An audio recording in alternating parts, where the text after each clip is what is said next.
Parte do seu eleitorado tem cobrado do senhor um comentário sobre a sua presença nesse país comunista. O que o senhor tem a dizer a essas pessoas? Todo país capitalista. Parte do seu eleitorado tem cobrado do senhor um comentário sobre a sua presença nesse país comunista. O que o senhor tem a dizer a essas pessoas? Todo país capitalista. Parte do seu eleitorado tem cobrado do senhor um comentário sobre a sua presença nesse país comunista. O que o senhor tem a dizer a essas pessoas? Todo país capitalista. Se você não leu a reportagem da revista Isto É, de hoje, que foi publicada hoje de manhã, pare tudo e vá lá ler. Eu vou deixar para vocês o link aqui no comentário fixado para vocês conferirem, porque é muito importante. Algumas denúncias que já são antigas, que a gente já conhece, e algumas denúncias novas que são importantes, e que se fossem condições normais, políticas na história do Brasil, isso encaminharia o Brasil para um novo impeachment do presidente Bolsonaro agora.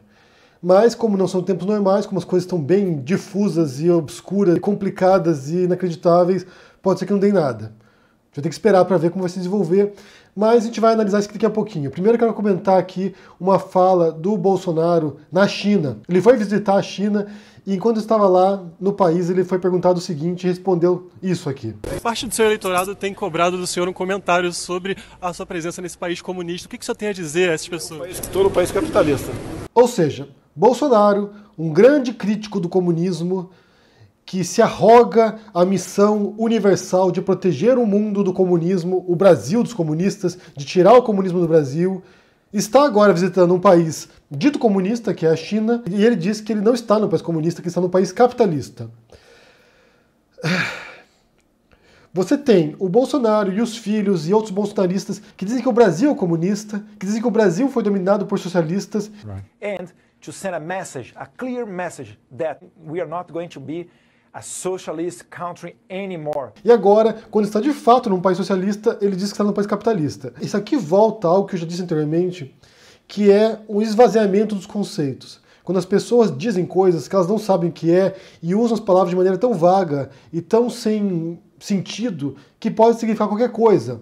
Então, por exemplo, usa capitalista, usa socialista, comunista, usa fascista, sem ter nenhum sentido próprio aquela palavra. Ela pode significar qualquer coisa. E é óbvio que isso não é feito apenas pela direita ou pela extrema-direita. A esquerda também faz isso. Eu ouvi recentemente uma frase aqui, você chama todo mundo de fascista, que um dia, quando realmente surgirem os fascistas, ninguém vai prestar atenção. É basicamente isso. Todo mundo é comunista, todo mundo é fascista, todo mundo é algum rótulo vazio que não quer dizer mais nada, que não tem nenhuma carga de sentido. Então quando o Bolsonaro e os bolsonaristas chamam o Brasil e o PT de comunistas e chamam a China de capitalista, você percebe como são dois pesos, duas medidas, como eles não sabem o que estão dizendo e como eles não se fiam nos conceitos e nem se importam com isso. Basta confundir a cabeça das pessoas. E para entender se a China é comunista ou não, se a China é capitalista ou não, a gente tem que voltar para os conceitos, para analisar termos que não são tão simples assim, que você precisa realmente estudar para poder entender o que eles querem dizer. O próprio governo chinês se autodenomina socialista do modo chinês, ou comunista do modo chinês.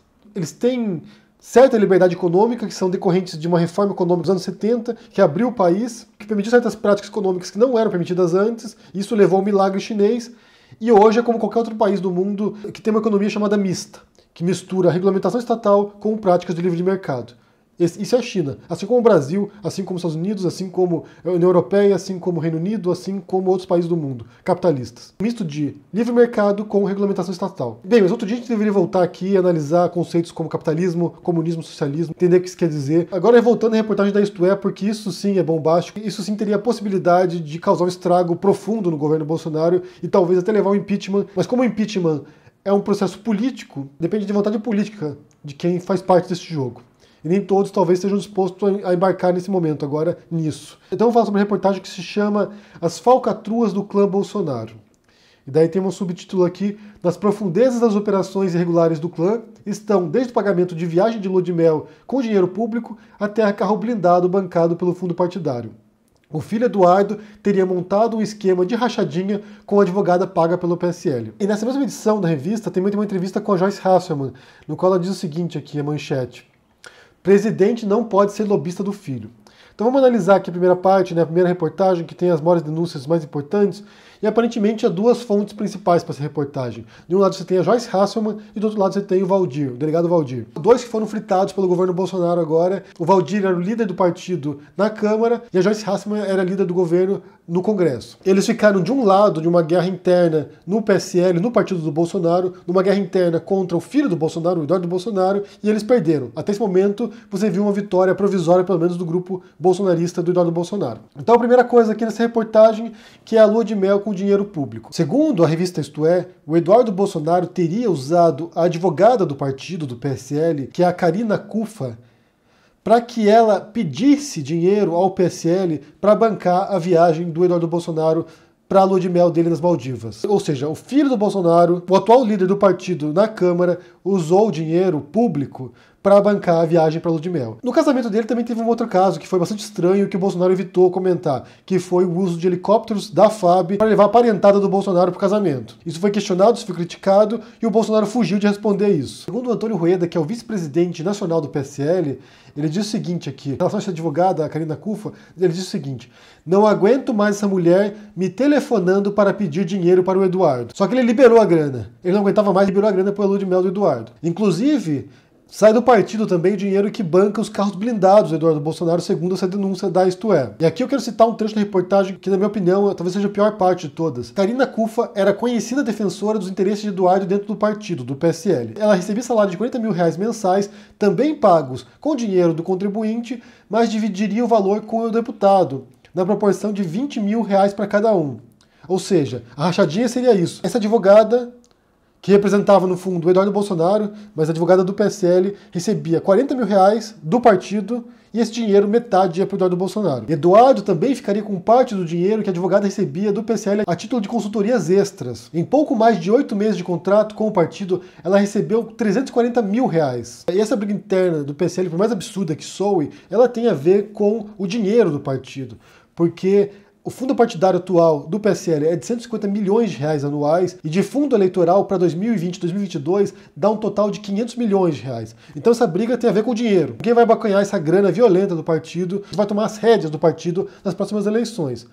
Então você tem dois grupos disputando esse controle do fundo partidário, que é a parte do atual presidente do partido, que é o Bivar, apoiado pela Joyce Hasselman e pelo delegado Valdir, e a outra ala, que é a ala bolsonarista, vinculada ao presidente e ao Eduardo Bolsonaro. Então são essas duas facções lutando pelo controle dessa grana. E aqui, segundo o delegado Valdir, que era o líder do partido na Câmara, ele diz o seguinte, que eles querem tomar o partido na mão grande, e depois que o presidente quer tão somente a chave do cofre do partido. É uma briga pela grana. É uma briga pelo poder, obviamente, porque isso está envolvendo o poder, mas também pelo dinheiro que vai azeitar as engrenagens eleitorais do futuro. E nessa briga interna, o modo como o Bolsonaro usou para convencer, e aqui eu falo do presidente, não apenas do Eduardo Bolsonaro, do presidente mesmo, usou para convencer aliados dele a votarem a favor do filho para ser o líder da Câmara, para ser o líder do partido na Câmara, foi prometendo cargos, verbas para emendas parlamentares. E outra denúncia que a gente já falou aqui também anteriormente, que já foi feita por vários expoentes também do bolsonarismo, é das milícias virtuais, que são pessoas contratadas, assessores parlamentares, o gabinete do ódio, que se chama, ou o gabinete da maldade, que fica no Palácio do Planalto, sob comando dos filhos do Bolsonaro e com conhecimento direto do Bolsonaro também, que são grupos usados para difamar as pessoas, para destruir reputações, para atacar opositores políticos e para atacar também dissidentes do bolsonarismo. A Joyce Hasselman é a mais recente vítima disso, e ela se voltou contra eles agora justamente porque ela foi vítima, porque ela também já sabia disso, dessa operação anteriormente. Então quando se volta contra ela, ela se indigna com isso e vai agora para cima dos filhos do Bolsonaro. Isso é que você vê também na reportagem, na entrevista com ela, que é o segundo artigo que eu vou deixar para vocês aqui também no comentário fixado. Eu quero ler dois trechos aqui da reportagem que são bastante esclarecedores nesse sentido. Então, um é sobre compra de votos. Diz o seguinte: deputados do PSL afirmam que, para garantir o cargo de líder do partido na Câmara ao deputado Eduardo Bolsonaro, o presidente conduziu uma intensa compra de votos junto a 29 parlamentares do partido para garantir a vitória do filho na disputa contra o delegado Valdir. O próprio delegado afirmou a Isto É que a compra de parlamentares foi operada pelo deputado Major Vitor Hugo e pelo general Luiz Eduardo Ramos, da Secretaria do Governo. Aos deputados foram oferecidos cargos no governo, emendas parlamentares e recursos do fundo partidário pelos aliados do presidente, sobretudo em São Paulo e no Rio de Janeiro. E outra aqui também que é sobre o deputado Júnior Bozella, ameaçado agora, deputado do PSL em São Paulo, que denunciou a Polícia Legislativa da Câmara que foi ameaçado pelo chefe de gabinete do deputado Eduardo Bolsonaro, dentro do quadro de divergências internas que agitaram o partido nas últimas semanas. O presidente da Câmara, Rodrigo Maia, autorizou escolta policial ao parlamentar paulista. Ele é um dos que votou contra a indicação de Eduardo Bolsonaro para a liderança da Câmara. De acordo com Bozella, Eduardo é acompanhado por seguranças oriundos das milícias do Rio de Janeiro. Essa denúncia, para mim, talvez seja a pior de todas. Dentre essas todas horrorosas e horríveis que surgiram nessa reportagem da Isto É. Porque não é apenas a base miliciana que elegeu o Bolsonaro e a turma dele. Não é apenas no Rio de Janeiro que eles têm essa influência. Agora você tem Eduardo Bolsonaro levando milicianos para dentro de Brasília, para dentro do parlamento também, como está agora nessa denúncia do Bozella. Vou repetir aqui. De acordo com Bozella, Eduardo é acompanhado por seguranças oriundos das milícias do Rio de Janeiro. Então, cada vez mais, esse vínculo, que já é explícito entre os Bolsonaro e as milícias, vai se tornando mais evidente para muita gente, mesmo para correligionários do Bolsonaro, pessoas que fazem parte do PSL. Uma coisa que eu tenho dito para vocês aqui com frequência, eu vou repetir porque é muito importante isso. Nós que estamos na oposição, a gente vem aqui, revela as coisas, diz as coisas, e critica o governo, expõe a mamata do governo, os abusos, os absurdos. Só que quando você tem dissidentes, pessoas que são do partido, pessoas que são próximas do Bolsonaro e que vêm aqui a público revelar essas coisas, isso tem um impacto muito maior. Porque são pessoas que conhecem o mecanismo interno desses grupos, dessas pessoas, dessa família, desses milicianos. São pessoas que trabalharam junto com esses grupos. Então eles podem iluminar aspectos pra gente que nós não temos ideia e ajudar a formar esse quebra-cabeça. As peças que eles nos trazem são cruciais para entendermos esse cenário. Você tem aquele meme que todo mundo adora, né, que é briguem desgraçados briguem. Isso ajuda, isso contribui para formar esse panorama. Quando você tem Delegado Valdir, Joyce Hasselman, Alexandre Frota, Lobão, pessoas próximas desse grupo, vindo aqui mostrando as coisas pra gente, isso reforça o que nós já dizíamos antes e, de certo modo, também contribui para que bolsonaristas prestem atenção um pouco mais do que essas pessoas estão dizendo. Porque são pessoas próximas do Bolsonaro. Eles não precisam inventar nada. Eles viram, eles estavam juntos lá. Eu recomendo muito que vocês leiam essa reportagem da Isto É, tanto essa reportagem quanto a entrevista com a Joyce Hasselman ali, porque tem pontos importantes ali para serem observados. Eu quero que vocês pensem sobre isso, sobre essas denúncias agora da revista, sobre esses novos elementos que surgem agora, sobre denúncia de rachadinha com a advogada do PSL, junto com o Eduardo Bolsonaro, dinheiro público usado para pagar a viagem de lua de mel do Eduardo Bolsonaro, milicianos fazendo segurança do Eduardo Bolsonaro, compra de votos, promessas de cargos, promessas de dinheiro para emendas parlamentares, ou seja, a mais velha política imaginável em atuação. Como eu disse, se fosse em outras circunstâncias, se fosse em outro momento, isso aqui estaria levando abaixo Brasília agora e Bolsonaro estava com a corda no pescoço. Mas não são tempos normais, então a gente não sabe o que vai acontecer. Pode ser que não dê nada isso aqui. Pode ser que depois de amanhã já seja esquecido porque tem outra denúncia, outro absurdo. Então deixa um comentário aqui embaixo, deixa o joinha, assina o canal, ajude no apoio, a gente se vê por aí. Abraço e até mais. Tchau.